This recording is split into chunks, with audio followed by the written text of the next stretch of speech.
Hello everybody, my name is John O'Keefe. I'm the Criminal Law Lecturer on the FE1 course. I'd like, if I might, to give you some flavour of how we approach this course and why we believe we have the best way of doing this for students who are sitting this examination.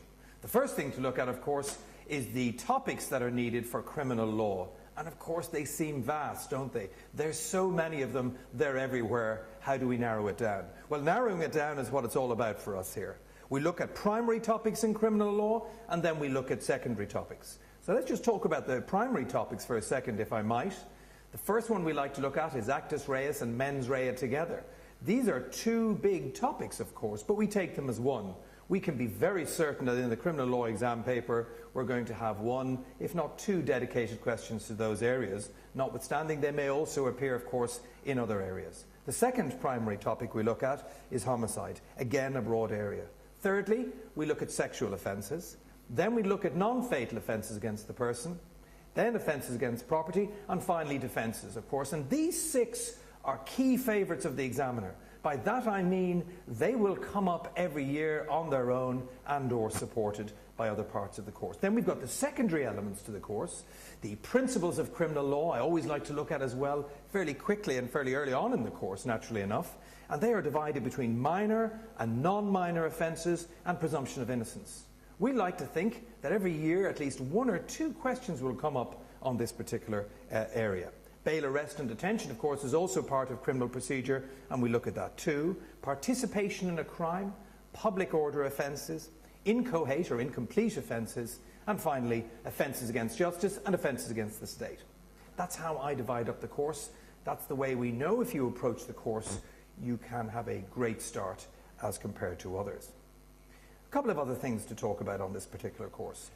Assume each question does not require just one aspect of law that is recited or considered. Now, it may be in the FE1s, and particularly in criminal law, that there will be certain questions that require just one topic.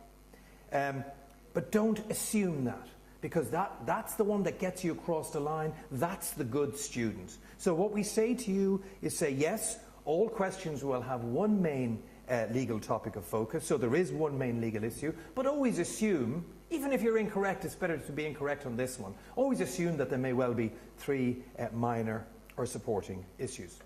I'd like to just mention briefly as well about the idea of an answer plan in criminal law and how you might get around that.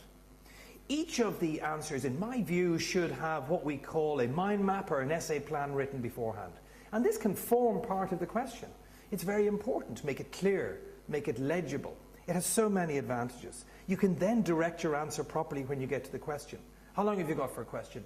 34, 35, 36 minutes? You might spend 6 minutes, 5 minutes or so on doing this essay plan. And it's really putting down all the information you know on that general topic. But the great thing is when you get to the actual answer, you can then do it in a very different way and you can focus in exactly on what's being asked of you.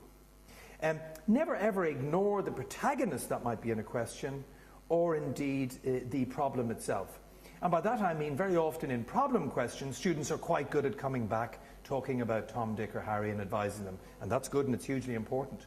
Don't forget about them in hybrid questions. These are questions that appear to be problem questions, but in fact are probably really essay questions. Don't ignore Tom, Dick or Harry in that question. Come back to them. It gives a great sense of structure to your answer. Even in essay questions that appear to be just a quote from a particular case, don't be afraid at points to keep coming back to that. Again, it's that type of structured answer. And the final point I'd make to you in this short video clip is, again, never go beyond your allocated timings. You've heard that time and time again. You go to your 35 or 36 minutes and you leave it. This is the law of diminishing returns. If you go into 45, 50, 55 minutes, you're almost certainly not going to be getting any more marks, and you're losing those essential early marks that you could be getting on the next question.